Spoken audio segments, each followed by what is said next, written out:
What's up, guys? Welcome back to another episode of Import and Modify. And as you can see, I'm missing something.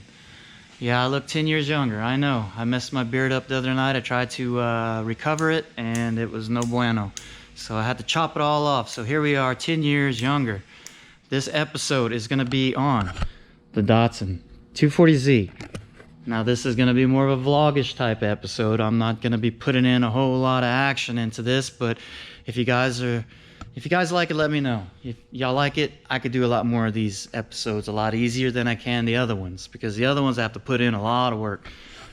But we got this 240Z right here. It's a 72 model.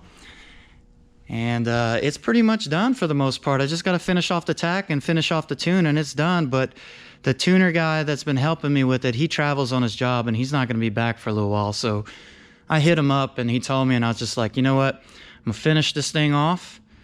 And basically he's gonna take it and bring it to the body shop or whatever he's gonna do with it, and then once that's done, it'll come back and then we can finish the tune off and it'll be done. So let me go ahead and show y'all what's under the hood. L28 ET. This is from an 83 Datsun Nissan 280ZX Turbo.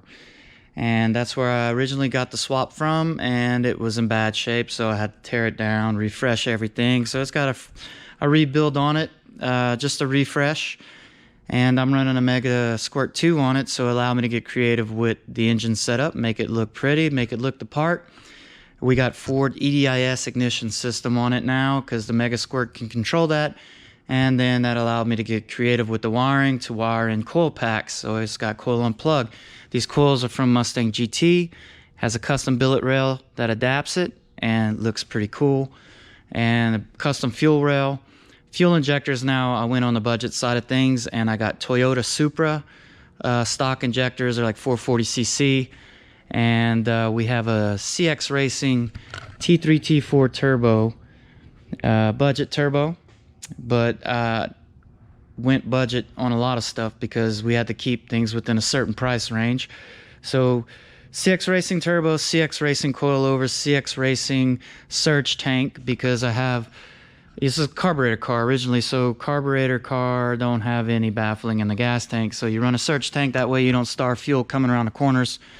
So I have the surge tank here, right there, and a low pressure pump feeds that, then high pressure pump feeds from that to the fuel system. No starvation, does the job, works out good. So basically everything around it's been gone through, customized in some form or way or another.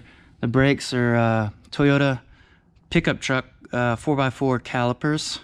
It's got steel braided brake lines all the way around. All bushings have been changed out with polyurethane. XXR wheels.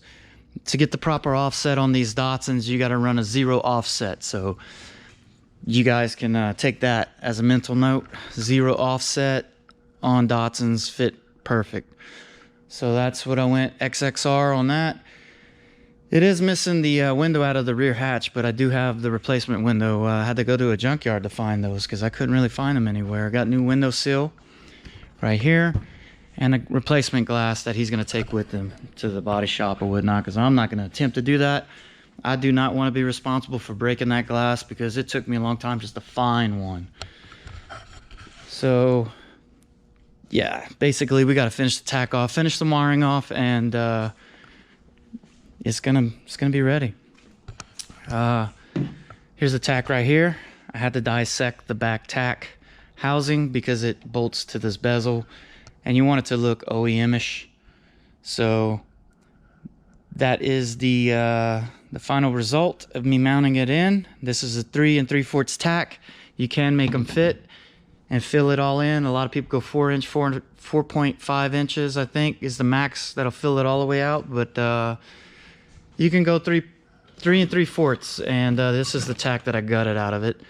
Now, I already did wire it in and tested it, but I have to finish off the wiring. Here's the wiring harness right there. It's wired in. Back here. And on the headlight side of things, I used headlights from a Jeep. And pretty cool. They're HIDs, and they got the little amber halos, so looks pretty good. And of course, gotta have that front mount. All right, I'm gonna go ahead and put this tack in real quick, and then we'll crank it up. I'll turn some lights on, let you guys listen to the engine. How's that sound? All right, so we're about to mount this tack up, and it has 2 studs on the back, and that is because there are 2 mounting points on the back right there, 1 and 2. So that's why it was so important to utilize this housing, because it not only mounts the bezel to it, but it utilizes these studs to mount it into the dash and mount it up like factory. So very important about that. And it just mounts on the back with wing nuts, simple wing nuts. That's what it uses. And hey, I noticed something on these keys. I was looking at it just thinking these must be OEM, but this is Datsun, and these are Nissan motor. So did these originally have Nissan keys from the factory back in '72? Is this OEM? Can you comment below if you know anything about this? I'm curious. All right, let's go ahead and mount it in.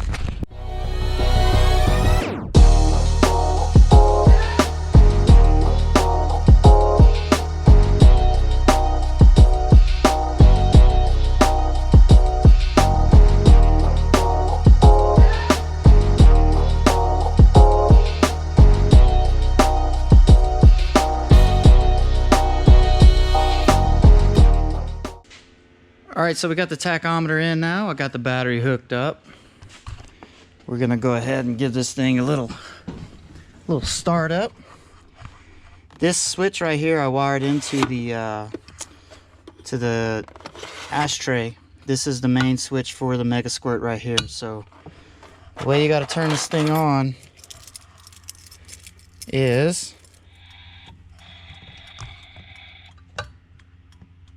color. Switch the color on this. Oh, I like the red because the gauge on the O2 sensor is red. There we go. Switch. Turns the fuel system on.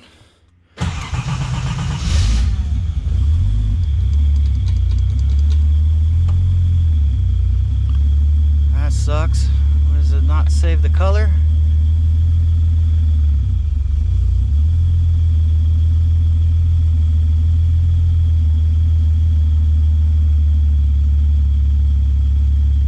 Let the O2 sensor warm up so it can give, there it is.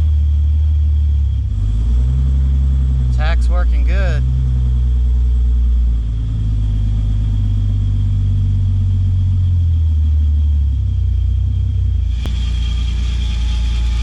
Purring like a kitten. How you like that, huh?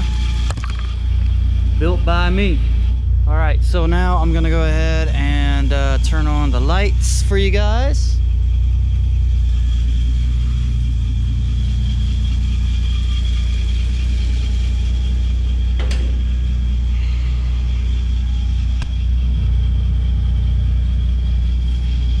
Camera just shows it really bright, both sides.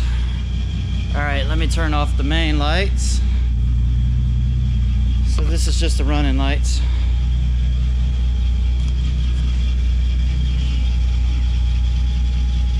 Oh yeah, look at that.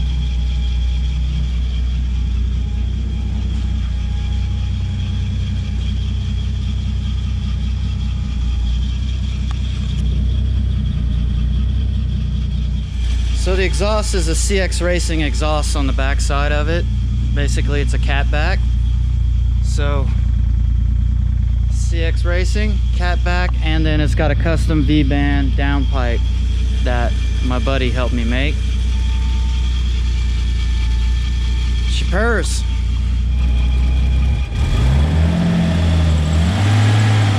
See how the tip end needs to be adjusted on idle.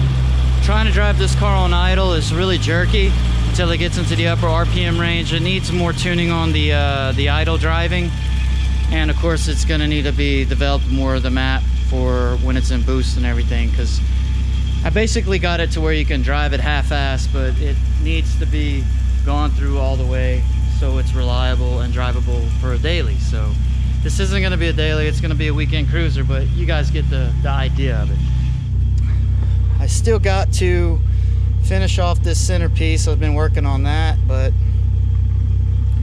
clean up the wiring, clean a little bit up right there, and that's it. You can take it.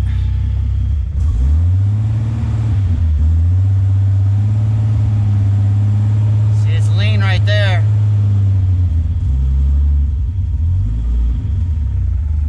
But you see how it is? I mean, it needs work. So this is how I turn it off. Just like that. Then ignition. Oh, of course, light. There we go. Pretty cool.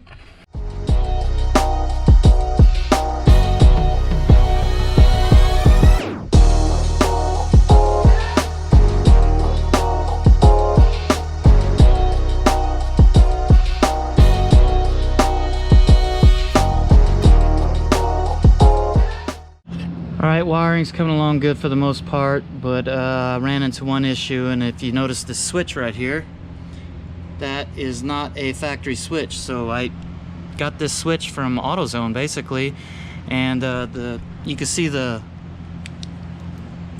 little piece that you switch it at. It's in the socket right there. It fits in there. So I kind of like made my own little modification off of something I saw off the internet, and utilized this switch and wired it in to get the turn signals working. But since that's not factory, it interferes now with this mounting point here, so I'm gonna have to take a Dremel, cut this leg off, and just follow it down, and I'll utilize the other 3 mounting points to encase all that. And another little thing that I had to do on this vehicle too, as far as wiring goes, to get those headlights to work, I had to wire in high beam and low beam relay harness to get the headlights to turn on, because they have to see over 12 volts in order for them to turn on. And before, with the factory harness, I was only getting like 11.8 at the connector, and it wouldn't turn on. So I had to make that right there to get the headlights to work. So guess what I'm saying is I had to do a lot of wiring on this car, because the old 70s car, and pretty much all the wiring was crap.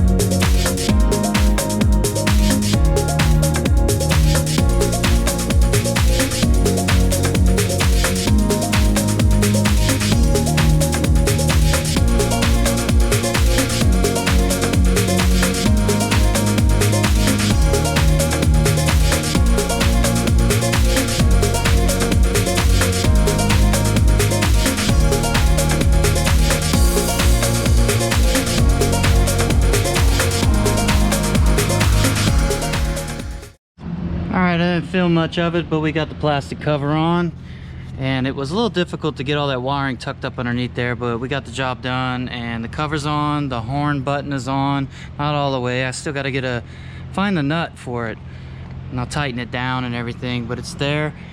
I had to cut the vacuum line, because I got to get more vacuum line, extend the vacuum line, that way I can tuck it in with the harness and get it all tucked up underneath the trim and everything, and make it all pretty so I can put the seat in. But the door panel, I'm just gonna give that to him, because he's got to get a new door handle to fix the handle itself. The door handle's messed up, so you got to open it from the inside. So he's got to get that. And what else? I don't know. Still got quite a bit of work to do, but I got to go to auto parts store, and it isn't later in the afternoon, so I'm gonna do that in the morning, and I'm gonna get back to it on this and get this thing finished up. But I'll show you guys the end result of it, but it's more than likely gonna be on the SRT4 episode. So check out the SRT build if you haven't done that yet. Check out my channel. I do all kinds of crazy stuff, and I make pretty good content from what the viewers tell me, so you be the judge of that. Go ahead and leave it in the comments below if you do enjoy my my videos. Curious to know. Anyway, Datsun 240Z, y'all see the build. It's quite an accomplishment for me. I'm happy it's in the final stages of being done, and I'm glad that it's leaving so that I can free up the room in my shop and continue on with my Z32 RB25 build. So that's going to be happening pretty soon as well. Even more the reason to subscribe. And on that note, I'm going to close it out. Like, comment, subscribe, and share. I'll see you on the next one. Peace out.